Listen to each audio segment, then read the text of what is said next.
जय हिंद दोस्तों, द गुरुकुल में आपका स्वागत है। दोस्तों, आज हम लाइट में नेक्स्ट टॉपिक की चर्चा करेंगे। पिछले क्लास में मैंने आपको डेविएशन के बारे में बताया था। आज हम कुछ स्पेशल केस देखेंगे। पहला केस है when light is incident normally. Normal incidence मतलब किसी सरफेस पे लाइट जो है नॉर्मली इंसिडेंट कर रहा है, ऐसे मतलब 90 डिग्री पे इंसिडेंस होगा। रे ऑफ लाइट 90 डिग्री पे इंसिडेंस होगा। तो देखो दोस्त, क्या होगा इस केस में। जब ये मान लो ये मेरा मिरर हो गया, ठीक है, ये इंसिडेंस रे हो गया 90 डिग्री पे, ये 90 डिग्री, यही नॉर्मल भी होगा हमारा, क्योंकि नॉर्मल मिरर सरफेस पे क्या होता है, परपेंडिकुलर होता है, वही नॉर्मल होता है। तो इंसिडेंस रे इस केस में कितना हो जाएगा। इंसिडेंस रे क्या होता है, नॉर्मल और इंसिडेंट रे के बीच का एंगल। तो नॉर्मल और इंसिडेंट रे एक ही पे हो गया, ओवरलैप कर गया, यानी I0। तो जब I0 हो गया तो एंगल ऑफ रिफ्लेक्शन से R भी क्या होगा, 0 हो जाएगा। तो यही होता है दोस्तों नॉर्मल इंसिडेंस का केस। नॉर्मल इंसिडेंस के केस में क्या होगा, I बराबर 0। इस केस में light is incidence normally, light जो है नॉर्मली इंसिडेंस करेगा। तो इस केस में क्या होगा, I0 हो जाएगा। जब I0 होगा तो एंगल ऑफ रिफ्लेक्शन से R भी 0 हो जाएगा, लॉज ऑफ रिफ्लेक्शन से।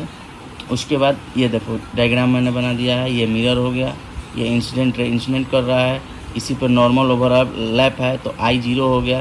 तो I0 होगा तो लॉज ऑफ रिफ्लेक्शन से रिफ्लेक्टेड रे भी यानी एंगल ऑफ रिफ्लेक्शन भी 0 हो जाएगा। तो उसी लाइन पे ये क्या हो जाएगा, रिफ्लेक्ट हो जाएगा। तो नॉर्मल इंसिडेंस का केस आपको समझ में आ गया होगा दोस्तों। एंगल ऑफ इंसिडेंट और एंगल ऑफ रिफ्लेक्शन 0 होता है नॉर्मल इंसिडेंस के केस में। दूसरा बात करते हैं हम ग्रेजिंग इंसिडेंस। ग्रेजिंग इंसिडेंस क्या होता है, इस केस में रे ऑफ लाइट जो है कोई मिरर सरफेस पे टेंजेंशियली क्या होता है, स्ट्राइक करता है। टेंजेंशियली, टेंजेंट क्या होता है, जो 90 डिग्री पे क्या करे, सर्किल को टच करता है या कट करता है, उसी को क्या कहता है, टेंजेंट कहते हैं। तो सेम वही केस है, ये मिरर सरफेस हो गया, ये रे ऑफ लाइट जो है इंसिडेंस करेगा।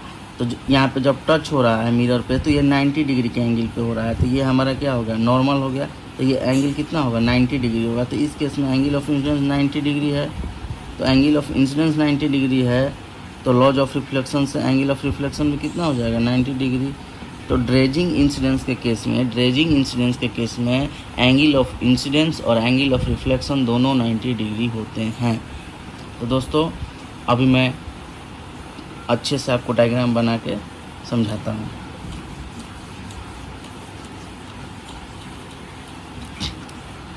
ये देखिए नॉर्मल इंसिडेंस।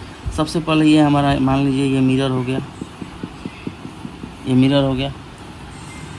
तो देखिए नॉर्मल इंसिडेंस केस में क्या होगा, सबसे पहले रे ऑफ इंसिडेंट रे क्या होगा, नॉर्मली इंसिडेंस करेगा। इसको हम नॉर्मली इंसिडेंस कराते हैं। ये नॉर्मली इंसिडेंस हो गया। तो नॉर्मल हमारा क्या होता है, नॉर्मल जो 90 डिग्री मिरर सरफेस से, यानी नॉर्मल भी इसी पे कहीं ना कहीं लाई करेगा। एक ही लाइन पे नॉर्मल भी होगा और इंसिडेंट रे भी होगा। तो एंगल ऑफ इंसिडेंस क्या होता है, angle between normal and incident ray. तो नॉर्मल और इंसिडेंट रे के बीच का एंगल कितना हो गया, 0 हो गया। तो लॉज ऑफ रिफ्लेक्शन से हमारा रिफ्लेक्टेड एंगल ऑफ रिफ्लेक्शन भी 0 हो जाएगा। तो एंगल ऑफ रिफ्लेक्शन भी 0 हो जाएगा। तो दोस्तों नॉर्मल इंसिडेंस का केस आपको समझ में आया कि नहीं आया। अब हम बात करते हैं ग्रेजिंग इंसिडेंस। पहले ही मैं आपको बता चुका हूँ, एक बार और डायग्राम के थ्रू आप देख लो। देखिए ये हमारा मिरर हो गया।